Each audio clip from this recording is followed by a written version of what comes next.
E aí, moçada, tudo certo? Nessa videoaula a gente vai falar sobre uma situação um pouco diferente da videoaula anterior. Na videoaula anterior dessa playlist, a gente estava discutindo qual é a expressão que pode ser utilizada, a fórmula que a gente usa para calcular a velocidade máxima que um carro tem que ter para fazer uma curva em um plano horizontal sem derrapar. Todo mundo sabe que se um carro chegar numa curva, uma velocidade muito grande, ele pode não conseguir fazer essa curva, ele derrapa, sai pela tangente. Só que na videoaula anterior a gente considerou a curva estando em um plano horizontal. Agora a gente vai lidar com uma situação em que o carro está fazendo uma curva numa pista inclinada. Isso em circuito de automobilismo é absolutamente comum. Tipo, em pistas ovais, por exemplo, as curvas são inclinadas. Nas rodovias, quando a curva é um pouco perigosa, ela costuma ser inclinada também, por um motivo que eu vou explicar em instantes. Tá? Então, há uma razão para estas curvas serem inclinadas e não em um plano horizontal. Eu procurei representar isso em um desenho, aqui a visão de frente de um carro que está fazendo uma curva, tá? Que está inclinado. Então esse carro ele não está fazendo uma curva neste plano aqui, esse plano ele está inclinado, o carro está fazendo uma curva neste plano aqui, ó. Então é como se ele estivesse aqui fazendo uma curva nesta direção aqui, ó, tá? Neste plano. Então o que vai acontecer? Nesse caso aqui, como esse carro vai descrever uma trajetória circular, a equação que rege as forças que atuam sobre um corpo que descreve uma trajetória circular é a equação da força centrípeta. Antes, eu quero só chamar a atenção de vocês quanto ao seguinte. Vamos supor que esta curva ela não tenha atrito nenhum. Vamos supor que essa curva, essa pista que está inclinada, ela é muito lisa, absolutamente escorregadia. E aí você pode ter pensado, tá, mas como que é possível uma curva ser absolutamente escorregadia, não ter atrito nenhum e ainda assim o carro conseguir fazer essa curva? É justamente por esse motivo, pelas condições de aspereza da superfície das curvas, que elas são inclinadas. Porque eu vou mostrar para vocês que mesmo com atrito reduzido bastante, um carro pode conseguir fazer essa curva sem derrapar, desde que ele tenha uma determinada velocidade limite, essa velocidade máxima, tá?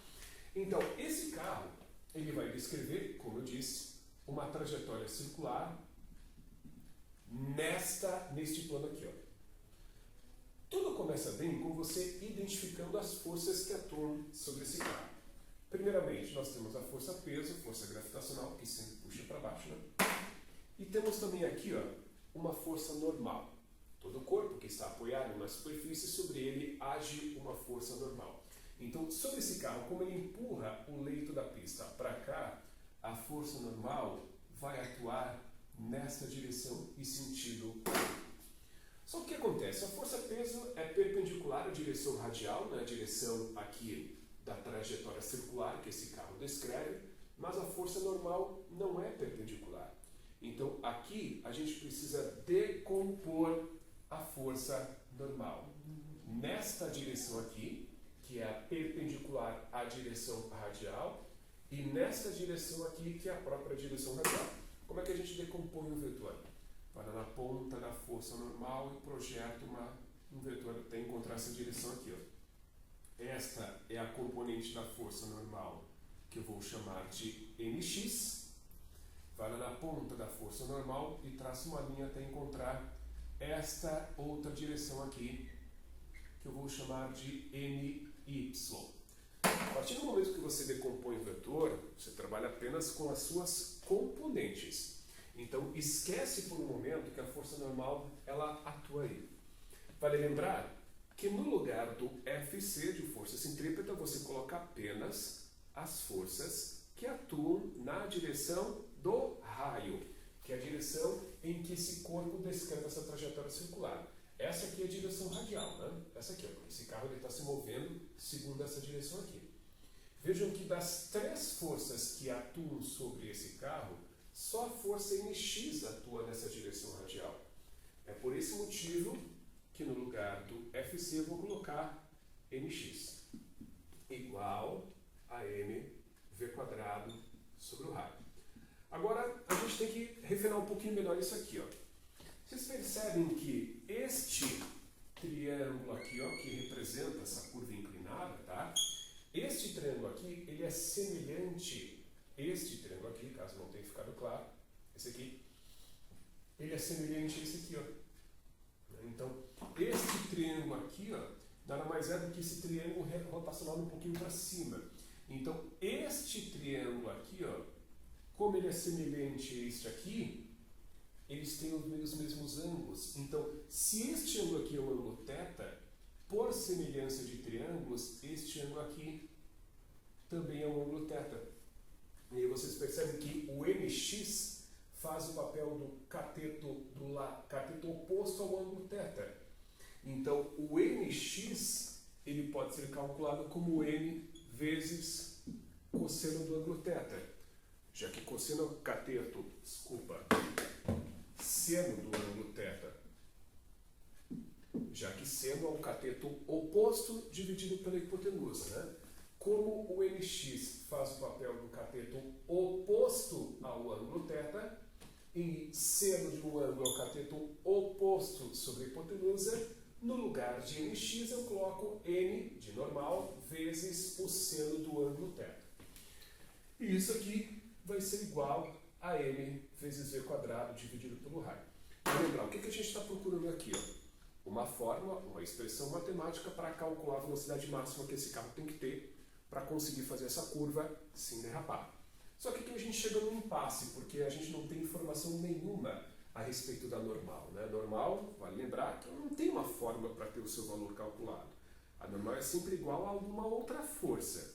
Nesse caso, como este carro não se move nesta direção, né? Ele está descrevendo essa trajetória circular segundo este plano aqui, como o carro não se move nessa direção, a força que puxa para cima é igual à força que puxa para baixo. Quando o corpo não se move, não tem aceleração em uma certa direção, força que puxa para um lado é igual à força que puxa para o outro. Então, pensa comigo. Se Nx é n vezes seno, Ny é n vezes o cosseno. É sempre assim, né? Numa decomposição de vetores, se você usa o seno para calcular uma componente, para calcular a outra componente, você usa o cosseno. Isso vai ser igual ao peso, que é a massa, multiplicado pela gravidade. Pega esse cosseno, passa para o outro lado da equação, a gente vai ter que a normal vai ser igual a mg dividido pelo cosseno do ângulo θ. Então, lá naquela expressão, onde tem o n de normal, eu vou colocar aquilo ali tudo, ó.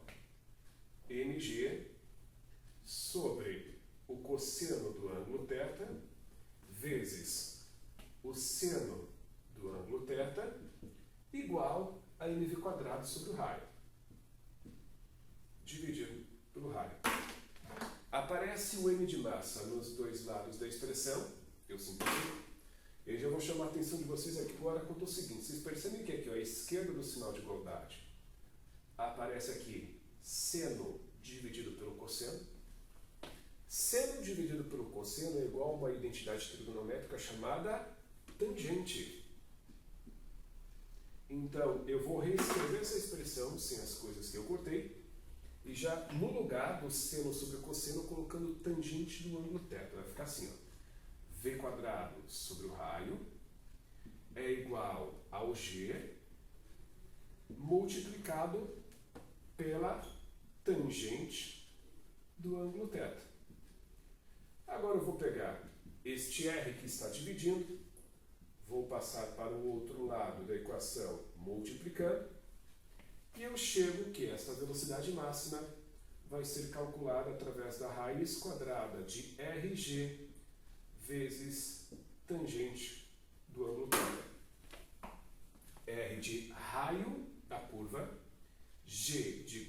gravidade e a tangente do ângulo de inclinação dessa curva. Então, para determinar o valor da velocidade máxima que esse carro pode ter para fazer essa curva sem derrapar, eu preciso do raio da curva, da gravidade, né, que geralmente é 10, e da tangente do ângulo de inclinação. Aqui eu chego onde eu pretendia. Vejo que aqui não aparece a força de atrito, né, o coeficiente de atrito. Ao contrário do que aconteceu na expressão para a velocidade máxima na videoaula anterior, onde o carro fazia a curva num plano horizontal. Pô, mesmo assim, sem atrito, é possível fazer essa curva? É, desde que essa curva esteja inclinada. Num plano horizontal, se não tiver atrito, o carro não faz a curva. Fato.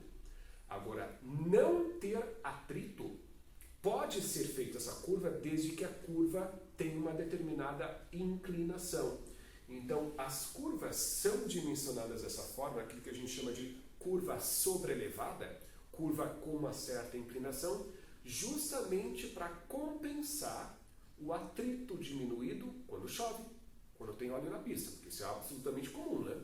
Pista que tem óleo, pista que tem água em cima.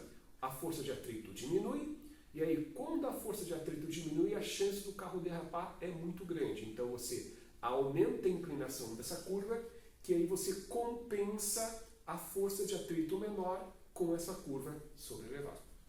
Espero que tenha ficado claro.